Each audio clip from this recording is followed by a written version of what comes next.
It's time for the Newsmaker Show on News Talk AM 1480 WLEA. Here's Kevin Doran. Brian O'Neill in for Kevin Doran today. Dr. Robert Heineman, professor of political science at Alfred University, our regular Friday guest. Dr. Heineman, thanks for coming in. Thanks for inviting me, Brian. Going to talk today about national and state politics and Iraq. Starting out with Iraq. President Obama briefed House Speaker John Boehner, Senate Republican leader Mitch McConnell, Senate Democrat leader Harry Reid, and House Democrat Minority Leader Nancy Pelosi on Wednesday about Iraq. The president is quoted from that meeting as saying he does not need the permission of Congress to act on Iraq. That struck me as kind of un-Obama-like. Dr. Heineman, is this the same Barack Obama we remember from the U.S. Senate criticizing President George W. Bush for sullying the U.S., for involving America in a war based on a false ideology, or is, as the liberals say, Obama inheriting old Bush problems from Iraq? Well, I think we are seeing an effort by Obama to move farther away from Congress.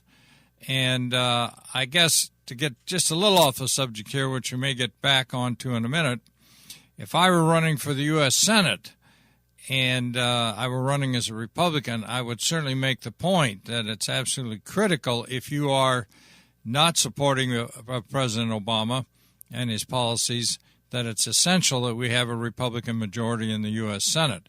Then I think we can begin to get some control over what Obama's doing. Right now, it is true. I think he can basically ignore Congress because the Senate and the House are at loggerheads. And now it's true. Once he may go too far on some issues and get a few Democrats unhappy with him. But in terms of Iraq, I think his position is under the War Powers Act, etc. In terms of committing troops, he does have the power to go ahead and take actions, especially if he doesn't have troops on the ground.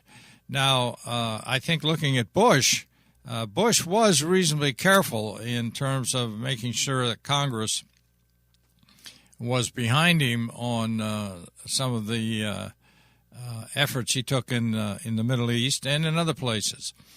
I think this practice of ignoring Congress in these kinds of situations is a very bad practice. Now, maybe Obama is not ignoring Congress. I'm not sure. Maybe he's simply telling them, I'll inform you what I'm doing, but I'm going to go ahead and do it anyway. His reluctance to commit troops here is kind of interesting, I think. I'm wondering if his military advisors have told him that Maliki has enough weapons and troops to hold off the Sunni al-Qaeda incursion.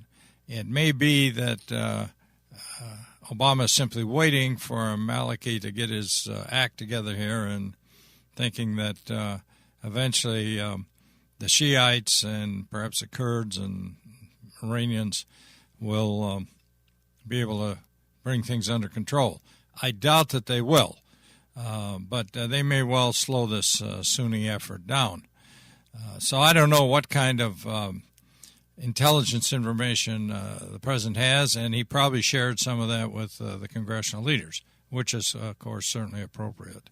So where we're left here, it's very difficult to tell, Brian. I do think, though, I think our listening audience should be aware of some of the differences here between the Shiites and the Sunnis. The Shiites have a fairly hierarchical structure in their religious organizations, so that the imams in these Shiite imams issue and control the congregations. I don't know, congregations may be the wrong word, in terms of their doctrine. The Sunnis, however, are all over the place. They've got imams all over, and an individual imam can basically declare jihad or ostracize a particular person on their own. And so it really is a lot harder to control than the Wahhabis coming out of Saudi Arabia. They're really all over the place. And I think the Saudis, of course, maybe the Saudi government isn't supporting these Sunni al-Qaeda efforts, but I think there's some very wealthy Saudis who are. So that makes it very awkward for us. And as one of my colleagues whom you had on the air here just recently, Professor Slider-Beltrao pointed out that what are the Saudis thinking here, backing up these al-Qaeda rogue Sunni efforts, because if these guys get a chance, they surely will overthrow the Saudi monarchy the first chance they get. So I don't know what they're thinking there. But it is obviously far more complex than just simply sending in troops, and I think Obama recognizes that. But the other point I would make is the leader of this Sunni effort here, an al-Qaeda-related effort, nobody knows much about the guy. Nobody knows where he is. Nobody really knows what he looks like, although there are some pictures out there from years ago. And I think this is, again, a natural reaction to the use of drones. This guy doesn't want to be sitting down at breakfast, drinking his goat's milk and Cheerios, and all of a sudden disappearing because a drone has hit him. So they don't know exactly where he is, and he likes it that way, which obviously makes it a lot more difficult to use drones against their leadership. So, but air attacks and other things of that sort, I think, could be pretty effective on their forces. That's enough for me. Brian, you got any other thoughts here? I did have a couple of questions. That new poll out this week done by NBC and the Wall Street Journal, the poll says the president's approval numbers are down to 41%. NBC says the numbers put Democrats at a disadvantage heading into the November elections, but NBC says that pollsters told them Republicans have perception problems that could limit a GOP victory in November. Your thoughts? Well, I think, as I mentioned earlier here, what if I were a Republican running, and they certainly don't pay much attention to me anymore, I would certainly run on the basis I would run against Obama, and I wouldn't care what my opponent on the Democrat side said.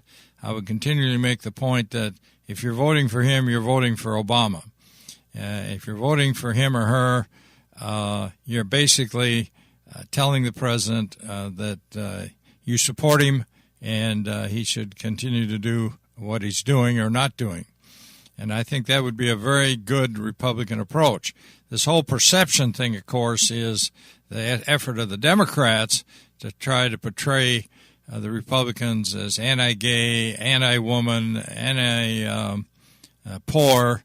And I think as a Republican candidate, you should just stay away from that sort of thing and focus on the president. And I think his lack of popularity would be pretty helpful to the Republicans. The same poll says 44% view Hillary Clinton positively versus 37% negatively. Well, I think that's not good for Hillary, yes.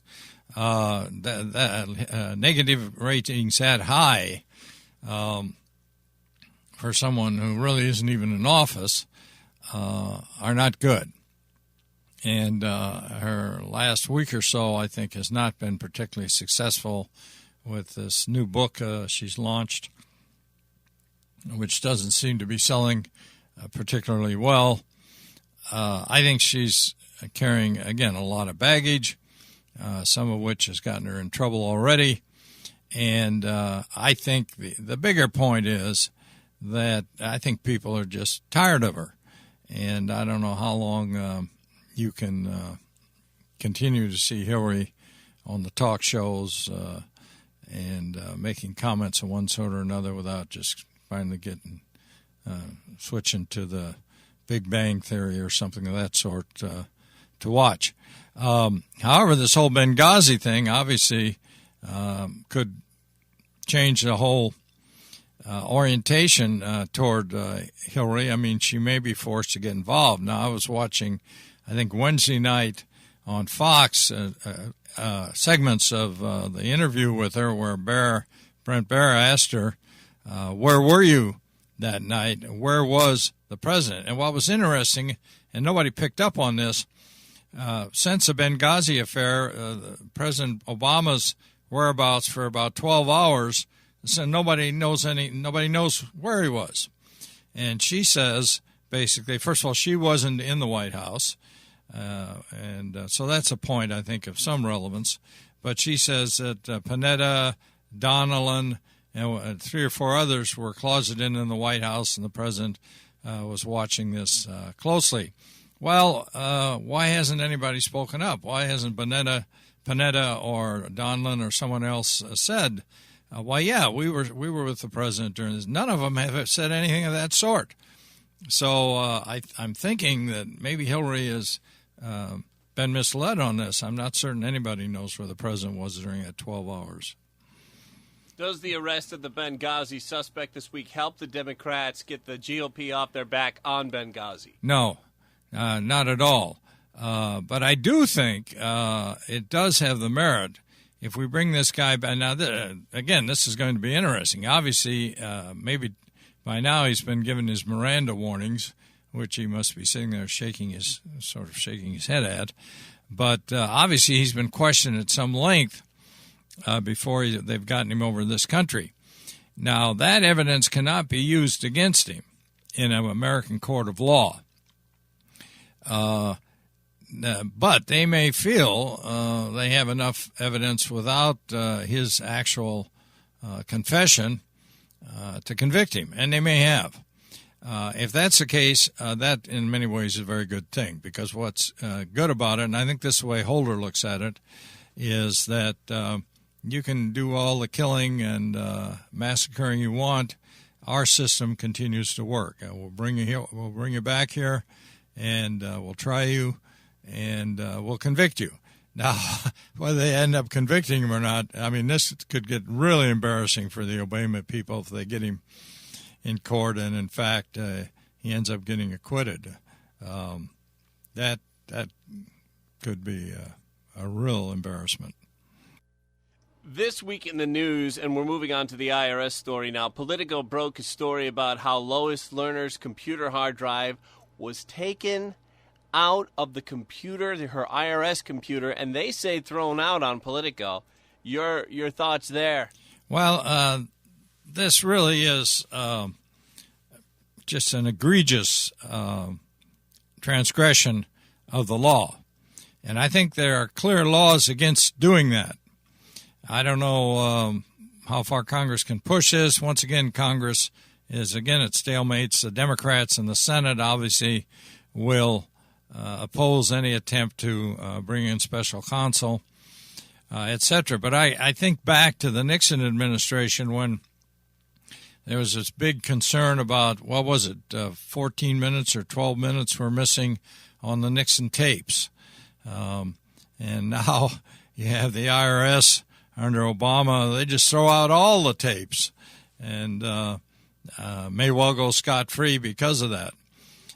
I do think it is a blatant transgression of the law in this respect. And it's interesting, the federal attorney for New York, the New York area, has told this corruption commission, which Governor Cuomo has quietly disbanded, has told this corruption commission that had been set up that all emails have to be preserved. And he's also told the Senate, members of the state Senate and the state assembly, that they may not destroy any emails sent to this commission. So he's basically trying to shut this off at the pass. And I don't know what contempt of court, obstruction of justice, I don't know what the charges would be. I think Lois Lerner could be brought up on some other charges, but we'll have to see. Pennsylvania Republican Congressman Lou Barletta told WSBA Radio in York, PA, that those who want the president impeached need to know that there are enough votes in the House to impeach Obama, but Obama probably would never be removed from office. Problem is, what do you do for those that say impeach him for breaking the laws or bypassing the laws? Could that pass in the House? It probably could. Is the majority of American people in favor of impeaching the president? I'm not sure. I don't think so. Dr. Heineman, the host of the show, Kevin Dorn, has raised this point. Has he done anything that's an impeachable offense? But I think Dorn would also acknowledge that the will of the people is not there for it. Well, I don't think the people want to make judgments and go down a line of setting precedents where we begin to impeach presidents. I do think if the Republicans in the House voted to impeach Obama, it would have the advantage of sort of putting them clearly on the record in terms of their opposition to the president. Whether they're going to be able to find any high crimes and misdemeanors, that would be quite a bit more difficult to lay out. Obviously, the Senate is to get 2/3 in the Senate, even against President Clinton. I think only one or two of the charges brought against him even got a simple majority in the Senate. But in terms of voting to impeach him in the House, I think you might well get a majority in the House to go along with that. And it would put the Democrats in the House, I think, in a very awkward position. They would have to either vote to support the president or find some other golf tournament or something to be at during the vote. So it is a kind of interesting political ploy, but in terms of any kind of removal of the president, no, that's I don't think that's anywhere near in the cards. On to immigration. First Lady Michelle Obama says immigration is her husband's top priority, that this is about real people. Now, some of those real people are very young. NBC reports border agents are doing a lot of babysitting and things like feeding babies bottles of milk. NBC also says 47,000 immigrant kids have come in the last 9 months. Your take on the immigrant situation this week? Well, I wonder, in terms of taking care of babies, how these babies get into the United States unaccompanied. Somebody must be bringing these babies in, and I don't quite know how that plays. Obviously, the pictures we've seen have been kids maybe as young as 10 or 12, mostly males. Obviously, they can ride the freight trains and get across. I mean, they're perfectly capable and mobile. But how you end up with situations of babies that need their diapers changed and need to be fed without being accompanied, I just don't understand that, how that happens, unless they're brought across by other illegals. So that is just strange. I mean, the whole thing is strange in terms of why this sudden deluge of young people. And I think basically the point is the Americans are not going to mistreat young kids. And so you're really falling on the good offices of the American government and the American people. Final question for you, Dr. Heineman. It's an academic freedom of speech question. A website called campusreform.com reports that a high school student in Nonawag High School in Connecticut was given an assignment to take part in a debate about gun control. That student tried to go online on his high school computer to do some research. He found out he could not get on a number of conservative websites because they were blocked by the school computer, but he said he could access a number of liberal websites on the school's computer. He said there were some liberal websites that were blocked, but mostly it was the conservative ones. And things like Planned Parenthood's website, apparently you can access from the school computers. So wondering, do you think that this is something that's going on nationwide or just particular to that school in Connecticut? Well, I think, yes. No, I think it's particular to that school. But I do think there's a growing feeling that some things are simply off base to discuss. And for example, it's no longer global warming, it's climate change, and apparently it's no longer the Washington Redskins. As you know, the trademark office for the federal government has told the Redskins that they no longer will get official trademark protection for the Redskins logo. Now, obviously, that's going to go to court, and I think you probably have a pretty clear free speech issue, but it is amazing the power of just a small group of organized individuals who can decide how Americans can speak, what kind of language they can use, and what kind of thoughts that they can convey to the public without getting themselves in all kinds of trouble and even legal trouble. So it is a problem in this country across the board, and in this particular school, obviously you have some liberals who feel that they're protecting these innocent children from ideas that will corrupt and pollute their minds.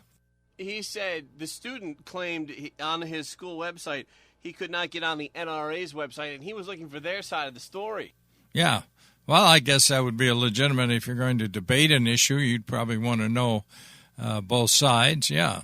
Obviously, the NRA's website seems to me a fairly legitimate a source of information about guns, gun control, and the NRA's position, which sometimes I agree with and sometimes I certainly do not agree with. But nonetheless, they're entitled to say their piece, and I think Americans are, whether they're in school or not, are entitled to see what they have to say. Would they allow drbob.com? I don't know. I think it would have a tremendous appeal out there in terms of getting listeners and readers. And what do we call that? Hits? How many hits you get on a site?